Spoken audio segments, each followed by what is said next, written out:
ఇది నరరూప రాక్షసుల కథ. ఒకరు కాదు, ఇద్దరు కాదు, ఏకంగా 6 హంతకులు చేసిన ఘోరమైన నేరం. అంతా ఒకే కుటుంబానికి చెందిన వాళ్ళు. కానీ ఈ రాక్షసులకు బలైంది ముద్దులలికే 3 ఏళ్ల చిన్నారి, మరో 18 నెలల పాప, ఆ తర్వాత ఆ పిల్లల తల్లి. పోలీసులను తప్పుదోవ పట్టించిన నిందితులు ఈ పోలీసు వ్యవస్థనే ఆటాడుకున్నారు. 4 ఏళ్ల తర్వాత నిందితులను ఎలా పట్టుకున్నారు? అది కూడా చనిపోయి సమాధిలో ఉన్న నిందితుడిని తన్ని లేపి మరీ జైల్లో వేశారు. చనిపోయిన వ్యక్తిని సమాధి నుంచి ఎలా బయటకు తీశారనుకుంటున్నారా? అదే మిస్టరీ. పోలీసుల బుర్రలను కూడా తేలిపోయేలా చేసిన దృశ్యం ఫ్యామిలీ హంతకుల కథ ఇది. 2018లో గ్రేటర్ నోయిడాలో రాకేష్ అనే యువకుడు తన భార్య పిల్లలతో హాయిగా గడుపుతున్నాడు. అతని భార్య తమ 3 ఏళ్ల కొడుకు 18 నెలల పాపను చూసుకుంటూ ఇంటి దగ్గరే ఉండేది. రాకేష్ ఒక హాస్పిటల్లో డయాగ్నోస్టిక్ సెంటర్లో పనిచేసేవాడు. పాథాలజిస్ట్ గా రాకేష్ కు మంచి పేరుంది. అయితే అతని దగ్గరకు నోయిడాలోని ఒక మహిళా పోలీస్ కానిస్టేబుల్ తన తల్లిని తీసుకుని ఆసుపత్రికి వచ్చింది. వారి హాస్పిటల్లోనే సదరు మహిళా కానిస్టేబుల్ తన తల్లిని చేర్పించింది. డాక్టర్లు రక్త పరీక్షలు రాసిన సందర్భంలో రాకేష్ దగ్గరకు ఆ మహిళా కానిస్టేబుల్ వచ్చేది. అలా వారంలోనే వారి పరిచయం కాస్త అక్రమ బంధానికి దారితీసింది. ఇద్దరూ కూడా దాదాపుగా 3 ఏళ్లు వివాహేతర సంబంధాన్ని కొనసాగించారు. అయితే సదరు మహిళా కానిస్టేబుల్ తల్లిదండ్రులు పెళ్లి చేసేందుకు ఒత్తిడి చేయడంతో రాకేష్ ను పెళ్లి చేసుకోమని అడిగింది. నిన్ను పెళ్లి చేసుకోవాలంటే నా భార్య పిల్లలను అడ్డు తొలగించుకోవాలన్నాడు. అయితే వారిని చంపు, నాకు ప్రభుత్వ ఉద్యోగం ఉంది, ఇద్దరం హాయిగా బ్రతుకుదామని సదరు మహిళా కానిస్టేబుల్ తన ప్రియుడు రాకేష్ కు చెప్పింది. దీంతో నోయిడాకు దగ్గరలోనే కాసనగంజ్ ఊరికి ముందస్తు ప్లాన్ ప్రకారం భార్యా పిల్లలను తీసుకెళ్లాడు.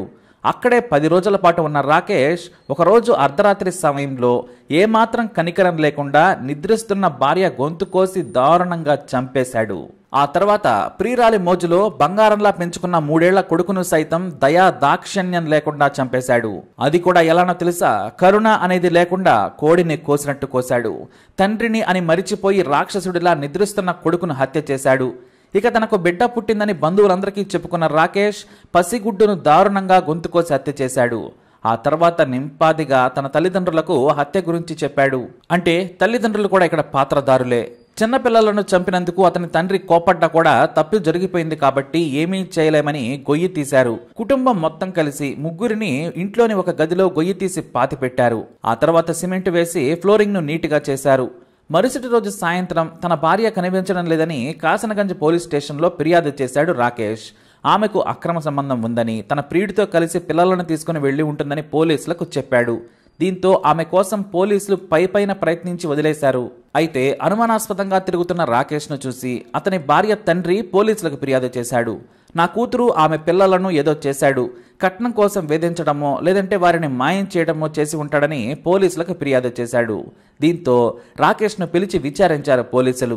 అయితే అతని తండ్రి రిటైర్డ్ హెడ్ కానిస్టేబుల్ కావడంతో పోలీసులను మేనేజ్ చేశాడు. ఇక ఉన్నతాధికారులు కూడా ఈ కేసును పెద్దగా పట్టించుకోలేదు. కానీ కొన్నాళ్లకు స్టేషన్లో ఎస్ఐ మారడంతో కేసును విచారించేందుకు మరోసారి రాకేష్ను పిలిచాడు. దీంతో తన మీదకు కేసు వస్తుందేమోనని రాకేష్ తన ప్రియురాలు కుటుంబంతో కలిసి మరో దారుణం చేశారు. రాకేష్ ఈసారి తనలాగే ఉండే కౌశల్ అనే స్నేహితుడిని పార్టీ పేరుతో తన ఇంటికి పిలిచాడు. ఆ రోజు తన ప్రియురాలతో కలిసి బాగా మద్యం తాగించాడు. ఆ తర్వాత గొంతు కోసి దారుణంగా చంపేశారు. తలను చేతులను నరికి రాకేష్ తన బట్టలను తన స్నేహితుడి మృతదేహానికి తొడిగాడు. ఆ తరువాత వారి గ్రామ శివారులో బాడీని పడేశాడు. మరో చోట తలను చేతులను కాల్చేసి బూడిద చేశారు.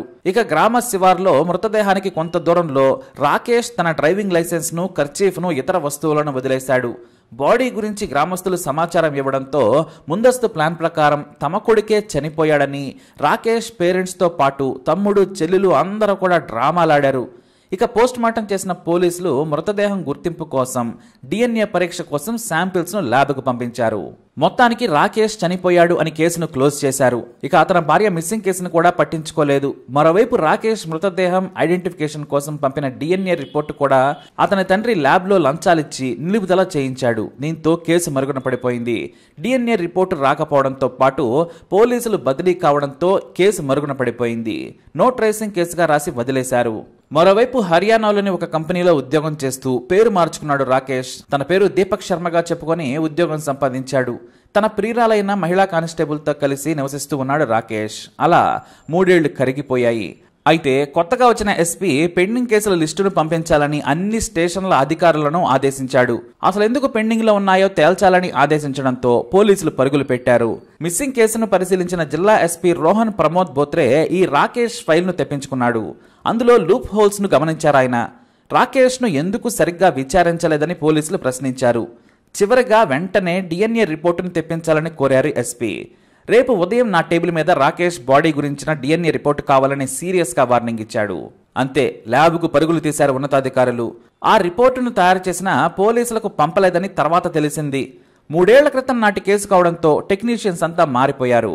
ఇక రిపోర్టును గమనించిన పోలీసులు అది రాకేష్ మృతదేహం కాదని తేల్చేశారు. అతని తల్లిదండ్రుల్లో ఎవరితో కూడా ఈ DNAతో పోలలేదని తేలింది. దీంతో రాకేష్ ఎవరినో చంపి పోలీసులను తప్పుదోవ పట్టించారని భావించారు. ఆయనే స్వయంగా కేసును హ్యాండిల్ చేసి రాకేష్ తల్లిదండ్రులను విచారించారు. మొదట వేరువేరు సమాధానాలు చెప్పినా చివరకు తమదైన శైలిలో విచారించడంతో అసలు విషయం బయటపడింది. దాదాపుగా 300 ప్రశ్నల లిస్టు ఇచ్చి పరీక్ష రాయించారు. ఆ సమాధానాలను పోల్చిన తర్వాత హంతకులు వారేనని పోలీసులు పసిగట్టారు. 4 కుటుంబ సభ్యులను వేరువేరుగా ఉమ్మడిగా ప్రశ్నించడంతో పోలీసులను షాకు గురిచేసే నిజాలు బయటకొచ్చాయి. దీపక్ శర్మ పేరుతో హర్యానాలో ఉద్యోగం చేస్తున్న రాకేష్ ను అతని ప్రియురాలని అదుపులోకి తీసుకున్నారు పోలీసులు. వారి ఇంట్లో పాతిపెట్టిన మృతదేహాలను చూసి పోలీసులు స్థానికులు భావోద్వేగానికి గురయ్యారు. తల్లి మీద పడుకున్నట్లుగా 2 చిన్నారుల ఎముకలు, వారి కాళ్లకు తొడిగి ఉన్న షూస్ ను చూసి పాపం అనుకున్నారు. పిల్లల బొమ్మలను సైతం అందులో వేసి పూడ్చిపెట్టారు. ఒక నీచుడిని పెళ్లి చేసుకున్నందుకు ఆ యువతి తన ప్రాణానికి ప్రాణమైన పిల్లలను కూడా పోగొట్టుకుని చనిపోయింది. కసాయి కడుపున పుట్టిన చిన్నారుల లోకం గురించి తెలియకముందే తండ్రి చేతిలోనే చనిపోయారు. అయితే DNA రిపోర్టును ఆలస్యం చేయడానికి కారణమైన 3 అరెస్టు చేశారు పోలీసులు. తమ కొడుకు హత్యలకు సహకరించి వేరే వ్యక్తి మృతదేహాన్ని తమ కొడుకుదిగా చెప్పిన రాకేష్ కుటుంబ సభ్యులందరిపై కూడా కేసు నమోదు చేశారు. అలా 3.5 ఏళ్లకు ఈ హత్య కేసును ఛేదించారు పోలీసులు. కానీ అవినీతి కారణంగా ఓ నీచుడు చట్టం నుంచి 3.5 ఏళ్లుగా తప్పించుకున్నాడు. ముందే అరెస్టు చేసి ఉంటే ఒక అమాయకుడు రాకేష్ అతని ప్రియురాలి చేతిలో హత్యకు గురయ్యేవాడు కాదు.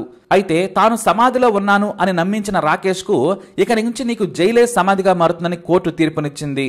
చనిపోయానని తనకు తాను సమాధిలోకి వెళ్ళినట్లు నటించిన ఆ నీచుడు, ప్రియురాలు సహా కుటుంబం మొత్తం ఒకే జైల్లో చిప్పకూడు తింటున్నారు. మరి వీరికి ఎలాంటి శిక్ష పడాలి? మీ అభిప్రాయాన్ని కమెంట్ ద్వారా తెలియజేయండి.